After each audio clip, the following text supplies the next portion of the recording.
first thing we're going to talk about is physical. Are you getting enough rest? Are you drinking enough water? Are you exercising?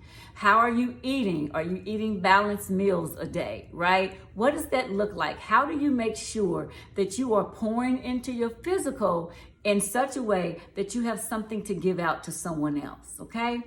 The second one I want to talk about is emotional. Emotional. We do not have to choose between our feelings. We can acknowledge our feelings, how we feel about something in the moment, right? But we don't have to choose between our feelings. Here's what I want you to know.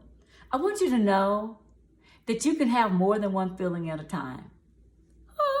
Newsflash, right? You can have more than one feeling at a time. You can both be happy and disappointed. You can be hopeful and sad. You can be empowered and annoyed. That's the reality of it, because you're probably feeling more than one thing about a thing at the same time, right?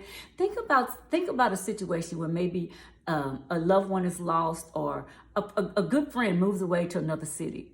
As happy as you are that she's going to do her dream job, you're also sad because that's your girl, and she's not gonna be here. You know, that's your dude that you go and hang out with and do all the things with, and he's gone off to pursue that dream. He's gone now. So you're both happy that he and she, or she is doing what they want to do, but there's some sadness there too.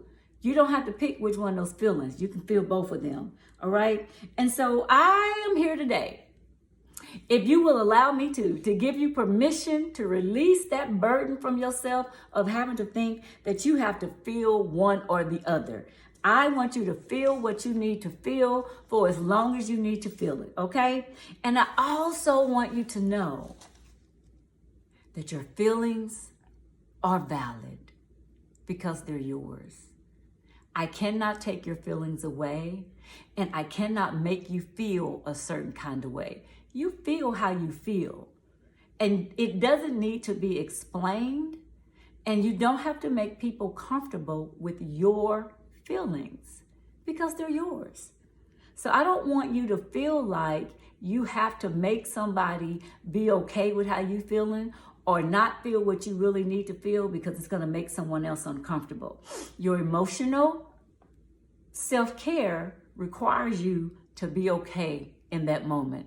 Showing yourself self-compassion is something else that we do when we're practicing good emotional self-care.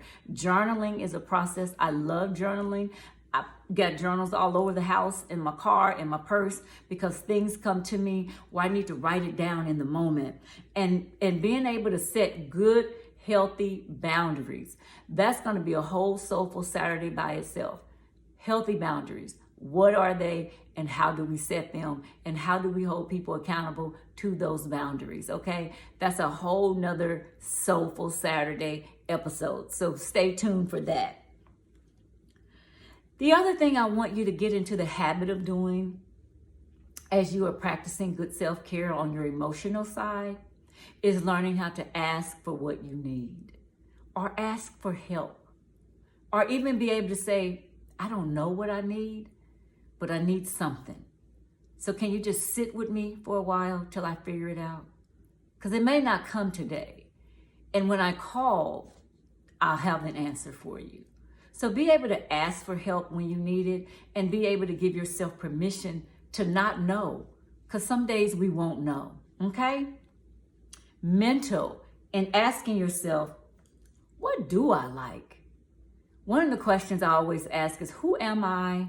And who am I becoming? Who am I? What do I like? What makes Jima Jima, right? Ask yourself, what makes you you?